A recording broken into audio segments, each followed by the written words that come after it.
Saudara Wakil Ketua Tim Kampanye Nasional Prabowo Gibran Habibur Rahman kecewa terhadap pernyataan Anies dalam debat Capres ketiga pada Minggu malam bahwa Prabowo memiliki 340.000 hektar lahan tapi tidak perhatikan prajurit TNI. Menurut Wakil Ketua Tim Kampanye Nasional Paslon nomor urut 2 Habibur Rahman bilang yang disampaikan Anies Baswedan dalam debat Capres ketiga adalah berita bohong. Apa yang disampaikan oleh Anies Baswedan seakan-akan Prabowo tidak memperhatikan kesejahteraan prajurit TNI. Menurut Habibur Rahman, segala lahan milik Prabowo Subianto murni hasil kerja keras Prabowo dan Prabowo memiliki sikap perhatian kepada prajurit TNI. Tidak perlu dibicarakan secara tertutup, itu kekurangan yang harus kita perbaiki. Tidak ada Pak Prabowo memiliki 350.000 hektar ya lahan. Dan kedua ya, apa yang dimiliki Pak Prabowo saat ini itu hasil kerja yang halal ya, hasil kerja yang sah. Benar-benar patut disayangkan Pak Anies pertama menyampaikan berita bohong dan mengaitkannya dengan fitnah yang lain seolah-olah Pak Prabowo tidak peduli dengan kesejahteraan TNI.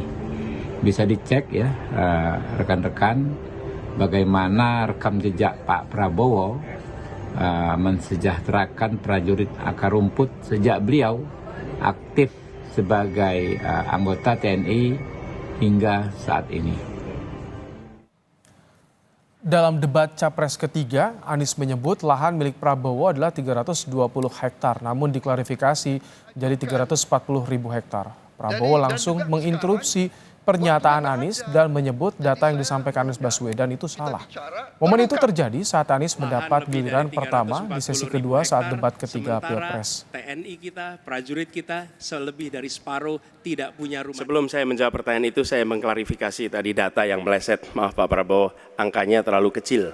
Bukan 320 hektar, tapi 340.000 hektar. Saya klarifikasi. Kemudian itu pun salah. Melanjutkan. Itu pun salah. Atas apa yang perlu saya sampaikan. Mas Anies, Pak Prabowo, jangan Pak Prabowo, mohon maaf, ini mohon nanti tenang ada dulu kesempatannya, hadirin. baik. Mohon tenang. Harap tenang. Deputi Politik 5.0 TPN Ganjar Mahfud Andi Wijayanto menyatakan dalam debat Capres ketiga kemarin dan berbicara di depan publik, Capres nomor urut 3 Ganjar Pranowo selalu menyampaikan data terbuka, bukan data rahasia, bukan data sensitif dari sumber valid dan langsung dari otoritas terkait. Ganjar selalu mengandalkan data untuk menawarkan apa yang menjadi kebijakan-kebijakannya jika terpilih menjadi presiden nanti. Yang pertama kami pastikan data-data yang kemarin disampaikan Mas Ganjar itu seluruhnya data terbuka, ya, bukan data rahasia, bukan data sensitif yang teman-teman juga bisa langsung memperolehnya dari sumber-sumbernya. Bahwa Mas Ganjar itu mengandalkan data untuk berbicara di publik.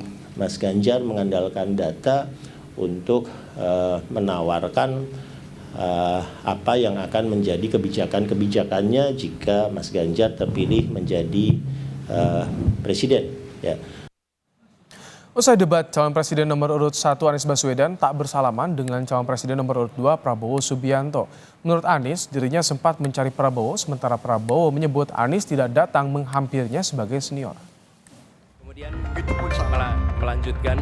Itu pun salah. Atas apa yang perlu saya sampaikan. Mas Anies, Pak Prabowo, jangan Pak Prabowo, mohon maaf. Ini mohon. Ya kan saya tuh keberatan karena saya menilai, maaf ya, karena Anda desak saya terus terang aja saya menilai Anda tidak pantas bicara soal etik. Riuh perdebatan antara Capres nomor urut 1 Anies Baswedan dan Capres nomor urut 2 Prabowo Subianto sudah terlihat sejak awal debat.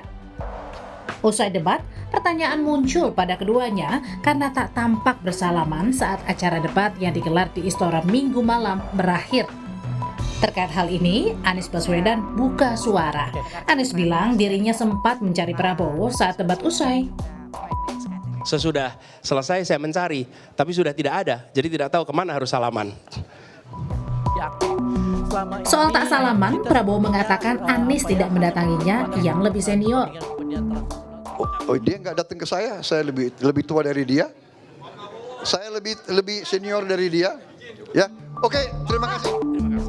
Ketiga capres akan kembali dalam satu panggung di debat kelima atau debat akhir Pilpres 2024 Minggu 4 Februari.